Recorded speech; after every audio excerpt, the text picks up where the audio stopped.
Voice of Prayagraj, जज्बा सच दिखाने का। फन गाँव आओ सारे फन गाँव। फन गाँव अब एक नए अवतार में। फन गाँव and amusement and water park, airport के आगे कौशाम्बी रोड, प्रयागराज।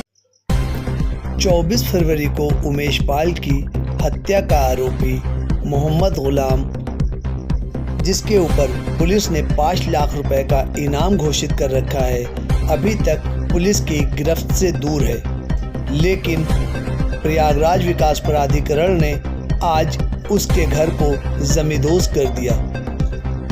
मोहम्मद गुलाम वो शख्स बताया जा रहा है जो उमेश पाल हत्या में एक इलेक्ट्रिक की दुकान पर खड़ा ग्राहक बनकर खड़ा हुआ था और जैसे ही उमेश पाल आया उसने ताबड़तोड़ उस पर गोलियां चला दी।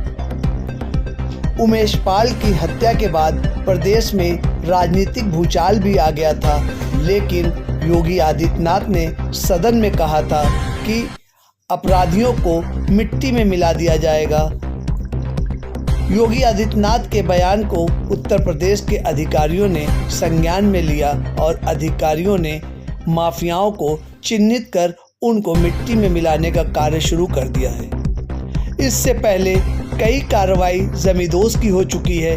वहीं आज प्रयागराज के शिवकुटी थाना अंतर्गत मेहंदौरी में गुलाम का घर को प्रशासन ने जमींदोज कर दिया, जबकि गुलाम के परिवार का कहना था कि उनका गुलाम का इस घर से कोई लेना देना नहीं है। फिर भी प्रशासन ने उनकी एक न सुनी और उनके घर को जमींदोज कर दिया, क्योंकि गुलाम उसी घर में रहा करता था। इस विषय पर प्रयागराज के वरिष्ठ पत्रकार संदीप तिवारी ने उनके परिजनों से बात की। आइए आपको दिखाते हैं वो exclusive interview voice of Prayagraj पर। उमेश पाल हत्याकांड के बाद लगातार कार्रवाई की जा रही है और जो उसमें मुख्य 5 अभियुक्त थे उनके ऊपर 5 लाख का इनाम कर दिया गया। उसी कार्रवाई करते हुए आज गुलाम, जो उसमें सीसीटीवी में भी दिखा था और उसको चिन्हित कर लिया गया था, उसके घर पर कार्रवाई की गई।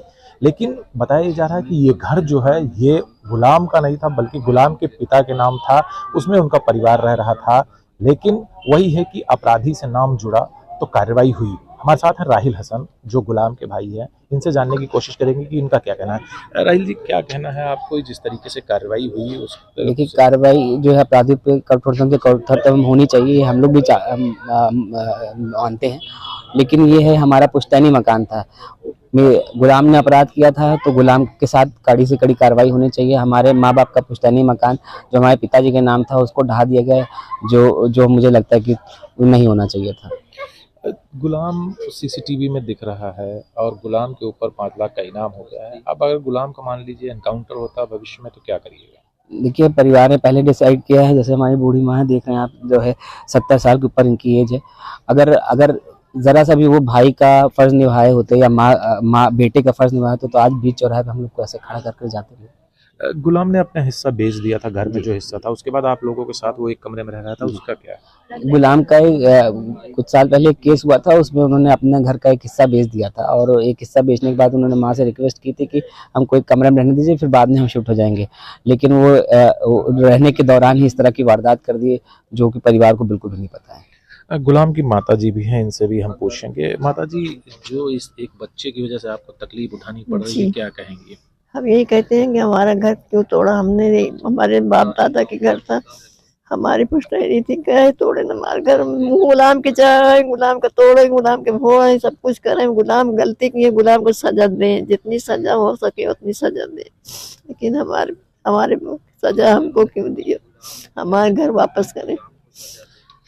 ये गुलाम की माँ थी, जिनका ये कहना है कि गुलाम ने अगर गलती की तो सजा गुलाम को मिलनी चाहिए, आखिर पूरे परिवार को सजा क्यों दी गई? राहिल का भी यही कहना है। राहिल भारतीय जनता पार्टी के पदाधिकारी भी रहे हैं, कार्यकर्ता आज भी हैं और लगातार उन्होंने भारतीय जनता पार्टी से जुड़कर बहुत से काम किए हैं और जो उनकी एक छवि है वो भी ये मानी जाती है कि ये भारतीय जनता पार्टी के समर्थक हैं।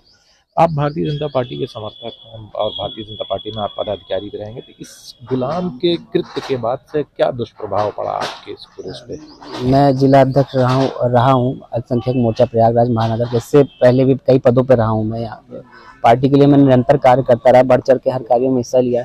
चुनाव में भी, जब चुनाव चल रहा था 2022 वाला, उसमें 2017-16 का जो भी पार्टी का चुनाव संबंधित चीज़ें थे, उसमें हमेशा बढ़ चढ़ कर कार्य किया और पार्टी के लिए जो बन सका वो मैंने किया और लोगों को ज़्यादा से ज़्यादा जोड़ा भी पार्टी से जो है।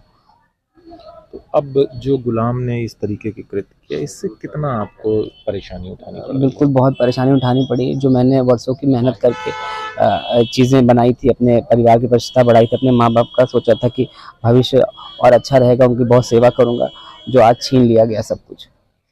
ये थे गुलाम के भाई राहिल हसन और उनकी मां, जिन्होंने बताया कि गलती गुलाम की लेकिन सजा उन सभी को मिली। आखिर ये क्या गलत किए थे जो इस तरीके से उनका वो मकान गिरा दिया गया जो पुश्तैनी है, इनका ये कहना है।